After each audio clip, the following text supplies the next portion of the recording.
আল্লাহ রাব্বুল আলামিন বলেন, নবী আমার আপনার কান্নার কোনো দরকার নাই। রব্বুল আলামিন বলেন, ওয়া ইয়াউমা ইয়াদ্দুজ যালিম আলা ইয়াদাইহি ইয়াকুলু ইয়া লাইতানি ইত্তাখাযতু মা'আর রাসূলি সাবিলা। আল্লাহ রাব্বুল আলামিন বলেন, হাবিব আপনি দুনিয়ার মানুষদেরকে জানায়া দেন আপনার তো কান্না করার কোনো দরকার নাই। হাসরের ময়দানে আল্লাহ রাব্বুল আলামিন যখন মানুষগুলিকে দাঁড় করাবেন, সবাই যখন রবের সামনে দাঁড়ায়া যাবে, এমন সময় দেখবেন কিছু মানুষ নিজের আঙ্গুলগুলি মুখের ভিতরে ঢোকাবে। দুনিয়ার জমিনে অনেক সময় এমন হয়, আপনি দেখবেন বেশি টেনশন করলে মুখের ভিতরে আঙ্গুল ঢুকায় ঢুকায় নখের মধ্যে কামড়ায়। দেখছেন কি এরকম যে মুখে আঙ্গুল দিয়ে খুব গভীর ভাবে টেনশন করে?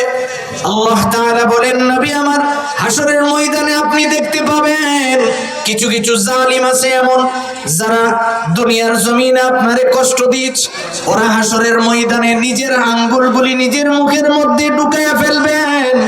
এবার বুঝতে পারবেন না, মনের অজান্তেই খাইতে থাকবেন, চাবাইতে থাকবেন, চাবাইতে চাবাইতে হাত এই পর্যন্ত খেয়ে ফেলবে। রব্বুল আলামিন কয়, আবার আমি লম্বা করে দিব, আবার খাবে, আবার লম্বা করে দেওয়া হবে, আবার খাবে। আল্লাহ রাব্বুল আলামিন বলেন, তারা বলবে, ইয়া ওয়াইলাতা লাইতানি লাম আত্তাখিয ফুলানান খলিলা। ওরা ওই দিন বলবে, আমি তো আমার বন্ধু গুণে নষ্ট হয়ে গেলাম, যেই বন্ধুর কারণে আমি মুহাম্মাদুর রাসূলুল্লাহ সাল্লাল্লাহু আলাইহি ওয়াসাল্লামের সাথে আমার এত গভীর সম্পর্ক ছিল, কেবল বন্ধুর কারণে আমার সম্পর্কটা নষ্ট হয়ে গেছে। যেই বন্ধুর কারণে আমি জাহান্নামী হয়ে গেলাম, যেই বন্ধুর কারণে আমি নবীজির হাত ছেড়ে দিলাম।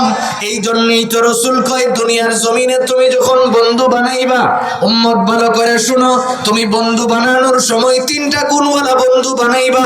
এক নাম্বার, মান যাক্কারাকুম বিল্লাহি রুয়াতুহু, চেহারার দিকে তাকাইবা, মানুষটার চেহারার দিকে তাকাইলে যদি আল্লাহর কথা মনে হয় যায়, যেই মানুষের চেহারা দেখলেই মনে হয় আল্লাহ রাব্বুল আলামিন তারে কত সুন্দর বানিয়েছেন, ওর মুখগুলি কত সুন্দর, দাড়িগুলি কত সুন্দর, ওনাকে দেখতে কত ভালো লাগে, মাথায় টুপি পরনা, মাথার মধ্যে পাগড়ি পরিধান করে রাখছে, গায়ে